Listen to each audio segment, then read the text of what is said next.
এবং যারা দেখছেন সবাইকে স্বাগত আজকের টাঙ্গাইল দারুল উলুম কামিল মাদ্রাসার অনলাইন ক্লাসে সবাইকে স্বাগত। এই স্বাগতমের প্রথমে আমরা একটা ভিডিও দেখব। ভিডিওটা লক্ষ্য করো। এই ভিডিওতে আমি আমার নিজ কণ্ঠে একটু পরিচিতি দেওয়া আছে, দেখো। আমি মোহাম্মদ আব্দুর রশিদ, সহকারী অধ্যাপক, টাঙ্গাইল দারুল উলুম কামিল মাদ্রাসার অনলাইন ক্লাসে তোমাদের সবাইকে স্বাগত। এরপরে দেখো আমাদের কিছু চিত্র দেওয়া আছে, কেমিস্ট্রির কিছু চিত্র দেওয়া আছে। এই চিত্রগুলো তোমরা যদি লক্ষ্য করো, দেখো এখানে কোনটাতে কী ধরনের চিত্র দেওয়া আছে, এই চিত্রগুলো একটু লক্ষ্য করো। দেখো এখানে একটা চিত্র দেওয়া আছে, এই চিত্রটা তোমরা যদি লক্ষ্য করো দেখতে পারবে এটা কিসের চিত্র। আবার এখানে আরেকটা চিত্র আছে, এইভাবে এইখানে একটা চিত্র, এবং এইখানে একটা চিত্রের আংশিক দেখানো যাচ্ছে, মেইনটুকু দেখানো যাচ্ছে। এইখানেও একটা চিত্র আছে, আবার এখানেও একটা চিত্র আছে। এই চিত্রগুলো আমরা কী জন্য তোমাদেরকে দিলাম, তোমরা যদি তোমাদের কোনো পূর্বের কোনো অভিজ্ঞতা থাকে তাহলে এটা বলতে পারবা যে এটা কোনো ক্লাসে পড়ানোর কোনো চিত্র, এবং আমরা কি পড়াবো এখন এগুলো তোমাদের কাছ থেকে আমরা জানতে চাই যে আমরা কি পড়াবো, তোমরা জানতে পারছো কি না বা বুঝতে পারছো কি না। আর যদি বুঝতে নাই পারো তাহলে এখন দেখো যে আমরা আজকে কি পড়াবো। আজকে আমাদের পাঠ ঘোষণা বা আজকে যা পড়াইতে যাচ্ছি তার নাম হচ্ছে টাইট্রেশন। টাইট্রেশন সম্পর্কে হয়তো তোমরা পরে আরও জানবে। আজকে তোমরা এখানে দেখো এই পাঠে শিক্ষার্থীরা কী জানতে পারবে। টাইট্রেশন ও নির্দেশক কী তা বলতে পারবে। 2 নম্বর, প্রমাণ সোডিয়াম কার্বনেট দ্রবণ দ্বারা HCl দ্রবণ টাইট্রেশনের কৌশল শিখতে পারবে এবং টাইট্রেশনের গণনা করতে পারবে। এর পরবর্তীতে দেখো আমাদের টাইট্রেশন কাকে বলে। টাইট্রেশন হলো কোনো অজানা দ্রবণের ঘনমাত্রা জানা বা নির্ণয়ের প্রক্রিয়া। তাহলে কি হলো, অজানা দ্রবণের ঘনমাত্রা জানার প্রক্রিয়া। এই প্রক্রিয়ায় কোনো প্রমাণ দ্রবণ নির্দিষ্ট বা জানা আয়তনের মধ্যে ফোঁটা ফোঁটা উপযুক্ত নির্দেশক যোগ করে তাতে পরীক্ষণীয় দ্রবণ বা অজানা দ্রবণ বুলেট থেকে ফোঁটা ফোঁটা করে যোগ করতে থাকলে হঠাৎ করে জানা দ্রবণের বর্ণের পরিবর্তন হয়। এখন অজানা দ্রবণের আয়তন নির্ণয় করে সূত্রের সাহায্যে ঘনমাত্রা নির্ণয়ের এই প্রক্রিয়াকেই বলা হয় টাইট্রেশন। তাহলে আমরা এখন শিখলাম কি টাইট্রেশনটা কি। টাইট্রেশন হচ্ছে একটা প্রমাণ দ্রবণ আর একটা হচ্ছে অজানা দ্রবণ। এই দুইটা দ্রবণ একত্রিত করলেই এখানে আমরা কিছু পরিবর্তন লক্ষ্য করতে পারি। সেই পরিবর্তনগুলো হয় নির্দেশক। নির্দেশক বলতে আমরা বুঝি যেটা যে দ্রবণ বা যে পদার্থ তার নিজের বর্ণ পরিবর্তনের মাধ্যমে বিক্রিয়ার সমাপ্ত বিন্দু প্রবেশকে নির্দেশ করে, তাকে বলি আমরা টাইট্রেশন। যেমন এখানে মিথাইল অরেঞ্জ একটি টাইট্রেশন কি নির্দেশক। এখানে তোমরা যদি লক্ষ্য করো, দেখো এইটার নাম হচ্ছে মিথাইল অরেঞ্জ, এটা একটা নির্দেশক। তীব্র অ্যাসিড এবং মৃদু ক্ষার এই দুটাকে একত্রিত করে যখন আমরা টাইট্রেশন করি তখন সে প্রথমে গোলাপি বর্ণ ধারণ করে অ্যাসিডের মধ্যে, আর ক্ষারের মধ্যে সে হলুদ বর্ণ ধারণ করে। তদ্রূপভাবে মিথাইল রেড অ্যাসিডে লাল বর্ণ ধারণ করে এবং ক্ষারে হলুদ বর্ণ ধারণ করে। মৃদু অ্যাসিড এবং তীব্র ক্ষারের ক্ষেত্রে আমরা যে নির্দেশকের কথা বলছি সেটা হচ্ছে ফেনোল্যাফথলিন, এবং এটা অ্যাসিড দ্রবণে বর্ণহীন এবং ক্ষার দ্রবণে গোলাপি বর্ণ ধারণ করে। তীব্র অ্যাসিড এবং তীব্র ক্ষারের ক্ষেত্রে যে কোনো নির্দেশকই ব্যবহার করা যায়, এবং এখানে বর্ণের পরিবর্তন তোমরা এখানে আমি লিখে নিই, পরবর্তী তোমরা এখানে দেখতে পারবা। এরপরে আমরা যদি এরপরের এতে যাই, যে একটি প্রমাণ সোডিয়াম কার্বনেট দ্রবণ দ্বারা HCl দ্রবণ টাইট্রেশন। সোডিয়াম কার্বনেট দ্রবণ দ্বারা অজানা ঘনমাত্রার HCl দ্রবণ টাইট্রেশন করার জন্য HCl দ্রবণকে একটি পরিষ্কার শুষ্ক বুলেটের জিরো দাগ পর্যন্ত নিতে হবে। এখন এই যে জিরো দাগ বলতে এখানে কি বোঝাইতেছে, আমি এখানে তোমাদেরকে একটা জিনিস দেখাবো যে এখানে আমি একটা বুলেট অঙ্কন করব। দেখো আমার অঙ্কনটা যদিও খুব একটা ভালো হলো না, এইটার নাম হচ্ছে বুলেট।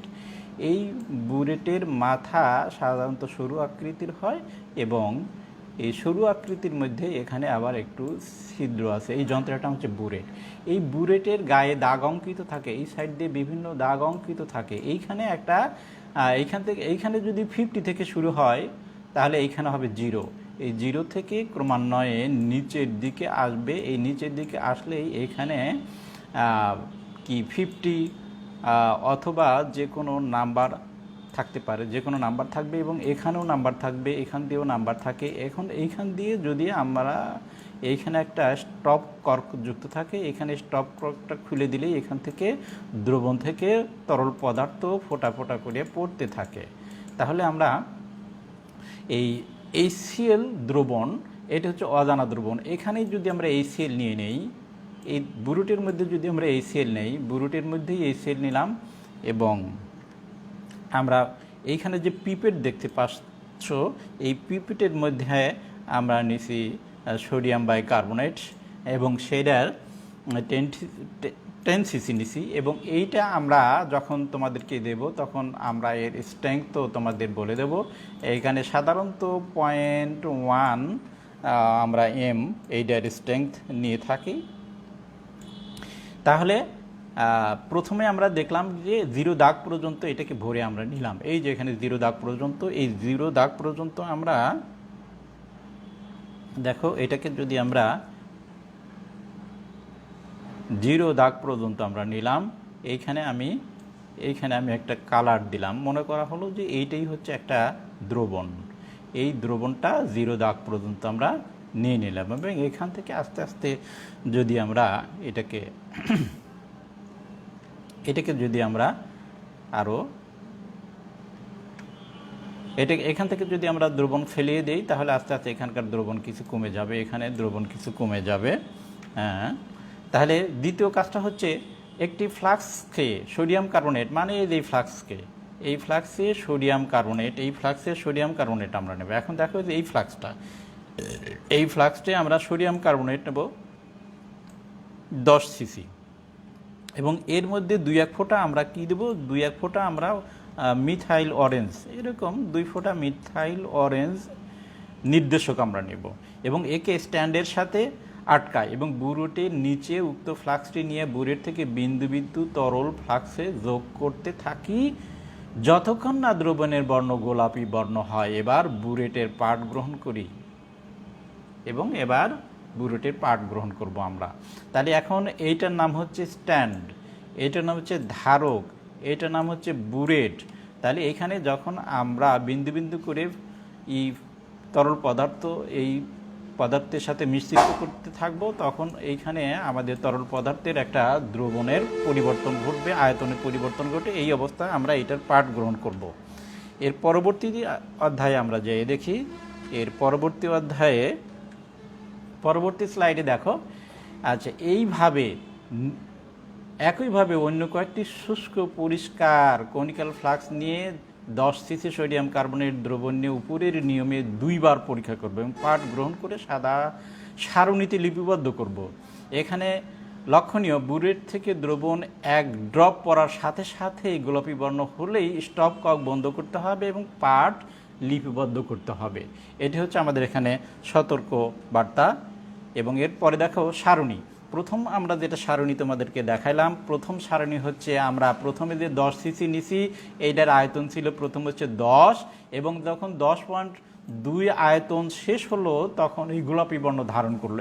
সেই সময় আমরা বুরেটের মধ্যে যে পার্ট পাই, অর্থাৎ এই যে এটা যে বুরেটের প্রথমে মনে করে এতটুকুনো ছিল, তারপরে এই জায়গায় এসে আমরা গোলাপি বর্ণ পাইলাম এবং এই জায়গায় দাগ অঙ্কন ছিল 10.2। তাহলে আমরা এই জায়গায় এসে 10.2 পেলাম। আবার দ্বিতীয় আরেকটা ফ্লাক্স নিয়ে এতে 10 সিসি সোডিয়াম কার্বনেট নিলাম এবং 10.2 সিসি থেকে ড্রপ তরল ফালানো শুরু করলাম। এই 20.5 সিসিতে এসে এটা শেষ হলো এবং এই দুইটার পার্থক্য আমরা যদি এইটার থেকে এই জিনিসটা যদি আমরা বিয়োগ করি তাহলে কিন্তু এই ফলাফলটা পাবো। এরপরে দেখো যে 20.5 থেকে এইটাকে আমরা আবার স্টার্টিং পয়েন্ট ধরলাম, তার মানে আবার কনিক্যাল ফ্লাক্সের মধ্যে আমরা 10 সিসি সোডিয়াম কার্বনেট নিলাম এবং এখান থেকে টাইট্রেশন করতে করতে আমরা 30.8-এ আসা আমরা গোলাপি বর্ণ পেলাম এবং এই দুইটার পার্থক্য আমরা নির্ণয় করে দেখলাম যে হলো 10.3। এখন এই তিনটা পাঠের আমরা একটা গড় করলাম, গড় করে আমরা কি পাইলাম, এইটা পেলাম। এইটা হচ্ছে গড় আয়তন। এইভাবে তোমরা নিজেরা যখন করবা তখন এটার গড় আয়তন পেয়ে যাবা। এর পরবর্তীতে আমরা আর একটা স্লাইডে যাই। এখন গণনা হচ্ছে আমরা সোডিয়াম কার্বনেট নিয়েছিলাম আমরা কনিক্যাল ফ্লাক্সের মধ্যে। সোডিয়াম কার্বনেট নিলাম কনিক্যাল ফ্লাক্সের মধ্যে। এই যে কনিক্যাল ফ্লাক্স আমি তোমাদেরকে আঁকিয়ে দেখাই, এইটার নাম হচ্ছে কনিক্যাল ফ্লাক্স। এই কনিক্যাল ফ্লাক্সের মধ্যে আমরা নিয়েছিলাম সোডিয়াম কার্বনেট, আর উপর থেকে আমরা যে ড্রপ করে বুরেট থেকে যে দ্রবণ ফেলিয়েছি, সেই দ্রবণটা ছিল হচ্ছে HCl। এইখানে ছিল HCl। এখন দুইটা বিক্রিয়া করে দেখো কি হলো। আমরা যদি এখানে সমতা বিক্রিয়া সাধন করি তাহলে দেখো এখানে আমাদের 2 দিতে হবে, এখানেও আমাদের 2 দিতে হবে। এখন আমাদের V1S1 এটা একটা সূত্র, এই সূত্রের সাহায্যে আমরা অঙ্কটা করব। V1S1 equal to V2S2। এখানে 2 দেওয়া হলো, অর্থাৎ এই যে এখানে সোডিয়াম HCl এর যে ভলিউম 2 আছিল, এই জন্য এই স্ট্রেংথটাকে আমরা 2 দিয়ে গুণ করলাম। এরপরে আমরা এইখান থেকে S2কে বাম সাইডে রেখে অন্যান্যগুলোকে যদি আমরা ডান সাইডে আনি তাহলে আমরা পাবো হচ্ছে যে এইটুকুনো এবং এইটুকের যে মান আমরা পাইলাম সেই মানটা যদি এখানে আমরা বসায়া দেই তাহলে এখন দেখো এই মানটা আমরা কীভাবে পেলাম। আমরা যে কনিক্যাল ফ্লাক্সের মধ্যে যে আয়তনটা নিয়েছিলাম সেটা হচ্ছে 10 সিসি, এবং ওই সোডিয়াম কার্বনেটকে আমরা যেটা সাপ্লাই করেছিলাম তোমাদেরকে পরীক্ষা করানোর জন্য, তার স্ট্রেংথ ছিল 0.1 m, এবং আমরা বুরেট থেকে HCl দ্রবণ গড় আয়তন যেটা পাইছিলাম সেটা হচ্ছে গড় আয়তন। এখন আমরা HCl এর আয়তন কত এইটা আমরা সূত্রের সাহায্যে বসাইলেই এইটা দেখো, এইটি হচ্ছে সূত্রের 2, এইটা হচ্ছে কনিক্যাল ফ্লাক্সের দ্রবণের আয়তন, এইটা হচ্ছে কনিক্যাল ফ্লাক্সের দ্রবণের ঘনত্ব, আর এইটা হচ্ছে বুরেটের মধ্যে যে আয়তন পেয়েছি সেই আয়তন। এইটাকে আমরা ক্যালকুলেশন করলে এখানে যেটা পাই সেটা হচ্ছে এত আমরা পাই। এর সাথে আমরা এম মানে হচ্ছে মোলারিটি, এই শব্দটা আমরা যোগ করে দিলাম। এখন দেখা গেল যে আমাদের কি এম পেলাম কত, এতটুকুনো।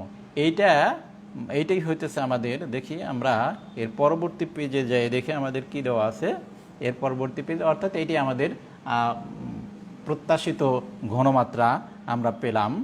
এটা হচ্ছে HCl এর প্রত্যাশিত ঘনমাত্রা, অর্থাৎ যে অজানা HCl দ্রবণ নিয়েছিলাম সেই অজানা HCl এর ঘনমাত্রাই ছিল 1.268।